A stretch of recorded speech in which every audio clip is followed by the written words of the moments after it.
शास्त्र में है कि जो देवता है, देवों है, उनका पूजन से और उपासना से जो है मानव को सुख शांति मिलता है।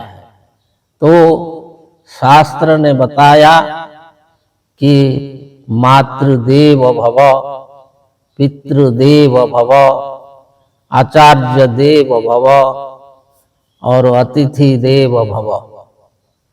तो मातृदेव, पितृदेव, आचार्य देव और अतिथि देव, ये जो चार देव हैं, ये चार देव को जानना और उनका पूजा उपासना करना ही सच्चा देव उपासना है।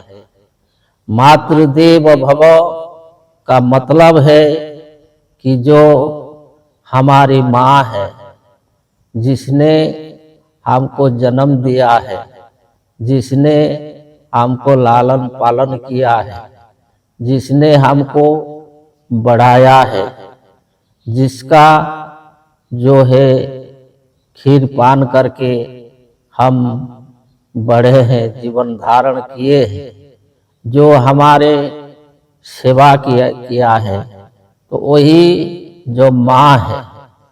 तो ये माँ हर प्राणी का माँ होती है।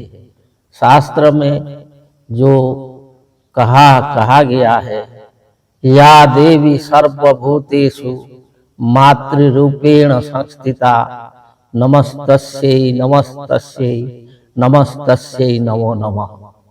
कि जा देवी, जो देवी है, जो आदि शक्ति है, वो सर्वभूतेषु सब प्राणियों के पास मातृरूपेण संस्थिता, माँ रूपेण विराजमान है, माँ रूप में विराजमान है। ये संसार में किसी भी प्राणी ऐसा नहीं है जिसका माँ नहीं है, और माँ से ही सब जन्म लेकर जगत में आए हैं। तो वो जो माँ है वो आदि शक्ति है, और वो अपना पास है, अपना निकट है, जिसने जन्म दिया, बढ़ाया और आदर स्नेह करके जो पाला पोसा। तो यही माँ को हम लोग भूल जाते हैं।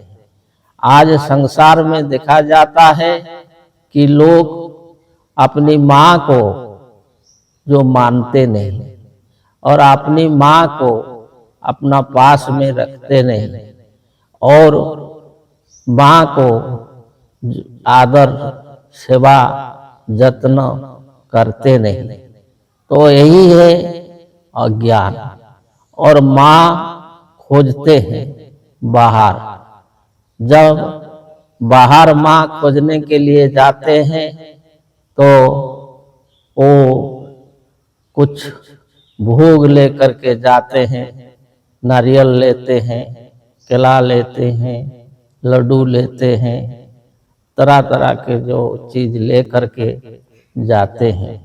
लेकिन जो माँ ने जन्म दिया है, जो माँ ने कष्ट उठा करके बड़ा किया है, उसी माँ को एक दिन भी कोई कुछ जो नारियल, केला, लड्डू इत्यादि कुछ भी देते नहीं। ऐसे भी होता है कि उसको खाने भी नहीं देते हैं, तो ये है महापाप। लेकिन वो अपने को जो बाहर माँ को पूजा करके अपने को बड़ा धार्मिक समझते हैं, ये अज्ञान है।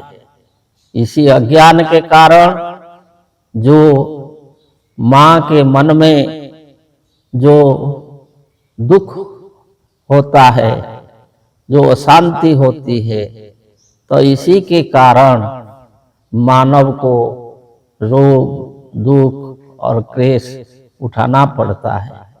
जब हम माँ को आदर करेंगे और सेवा करेंगे, माँ को प्रणाम करेंगे, तब वो हमको आशीर्वाद देगी और उनके आशीर्वाद से हमारा सारे काम आसान हो जाएगा।